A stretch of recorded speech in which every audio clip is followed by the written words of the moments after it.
Hi and welcome along to One Week at a Time. My name's Brett Burton. I often get asked a bunch of questions by business owners that are all relating to their own industry. How much should I be paying production person X? How many hours a year should the director be working in the business? In my industry. How many? If I was looking to rent a new premise, what should I be looking for in regards to size, or how much should I be paying per square metre, all these sorts of things, or what's the average net profit in my industry that I should be aiming for? Well, the first answer to that I'd be saying is definitely don't aim for average, but I get the point. So all of this information is available in a document called a benchmark document. So it's a gathering of all of this information around Australia, and then they start working out some averages and some ratios.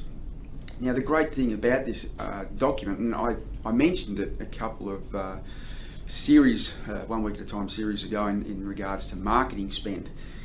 So you can actually have a look in a benchmark document and find out how much money you would, on average, most businesses in your industry are spending on marketing in relationship to sales.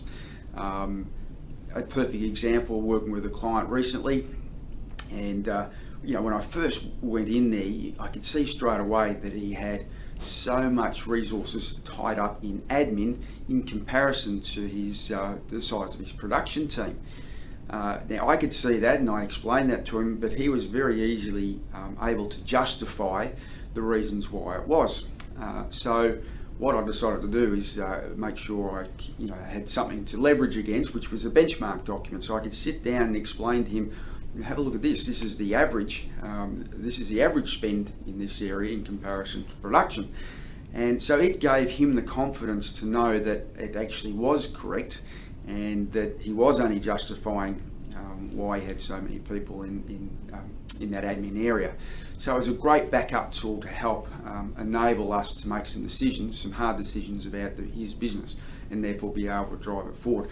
I spoke last week in regards to pinpointing the tether in your business, and I talked about tools being able to do that, like surveying clients, 360s for yourself.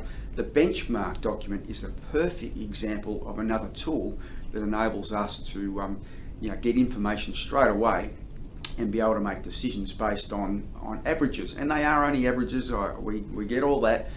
They're not spot on by a long shot, but they are the perfect tool to help guide us to at least look at the areas where we could be weak, and then be able to do the analysis from there to actually determine if we are. And that's the point of these things.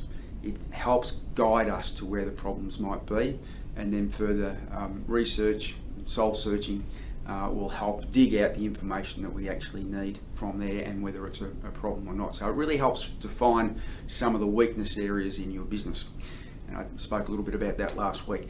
So be careful. There are some very average benchmark documents out there. You can jump online and type in benchmark, and you'll see a series of them there. Your accountants will be able to help you get that data if you can't find it. We certainly can help. As I say, there's some dodgy ones, so be careful. If you want any information on some good ones, give me a yell, and we'll point you in the right direction.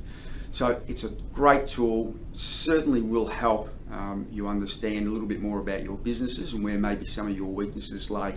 And as I said last week, you can only grow your business to the size of the weakest link. So if you've got those tethers that are holding you back and not enabling you to move your business forward, it's really important to find them. And this is a great tool to do that. Have a great week. We'll talk to you again. Bye for now.